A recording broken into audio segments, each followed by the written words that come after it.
Hey, we're continuing the Broncos' path to the draft, and we got a chance to take a little bit of time here, ask some questions to Harold Richardson, my first special teams coach, good friend for many years, now the executive director for the East-West Shrine game.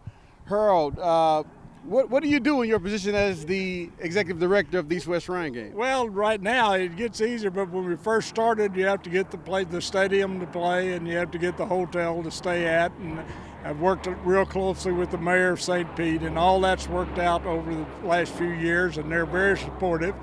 And now it's just a matter of picking the players. Take about 100, 105 of the top college players going into the draft this year. And you get the players in, and we made a deal in the last couple of years with the NFL. We get NFL coaches off current staffs, and this year we got Jonathan Hayes and Bobby Johnson. Yes. And thrilled to have them, and then they have a staff of also current NFL coaches that are here. So we just let them loose, and these guys, this is their, as you know, this is a week-long job interview. What process do you guys go through to select a player? What's that selection process like? The selection process is a lot more simple than people think. As you know, I've done this for many years, and Reed Johnson, I know you remember Reed. I know Reed. Reed was a player personnel director in the league for 30 years, and Reed and I have been good friends for many years, and he works with me as the personnel director. And between the two of us, and of course we're talking to different teams and different scouts that we've known through the years, and that's basically how we pick the teams. Wow. Now, why would a player elect to play in this game versus some of the other games that are suited for college all-stars? Well, I think number one, this is the oldest all-star game around. This is the 93rd year we've had this.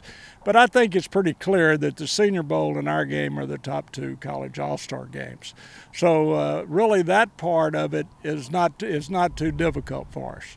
I mean, we can get some guys to come play because they know the history of the game, and they also know, quite frankly, that it represents Shriners Hospital for Children, and we've treated 1,300,000 kids regardless of their ability to play. It makes everybody feel good about it. Yeah, so what does this game mean really to the city of St. Petersburg and the Tampa area? I think to the city of St. Petersburg, which is one of the reasons that we came here, because we can play in the Trop.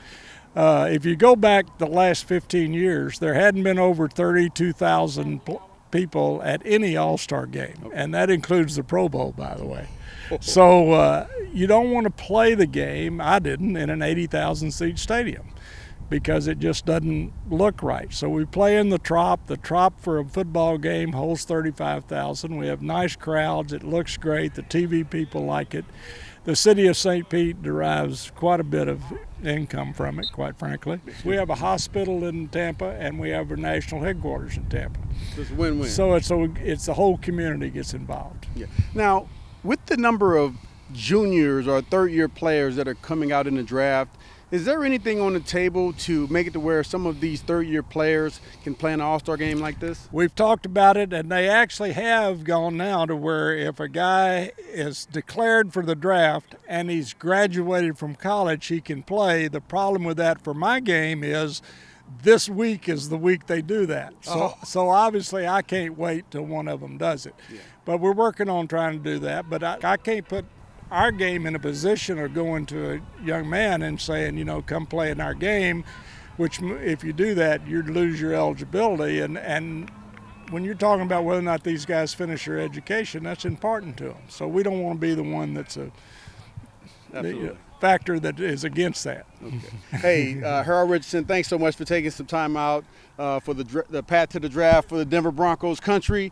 We really appreciate you taking the time out of your busy schedule to talk with us.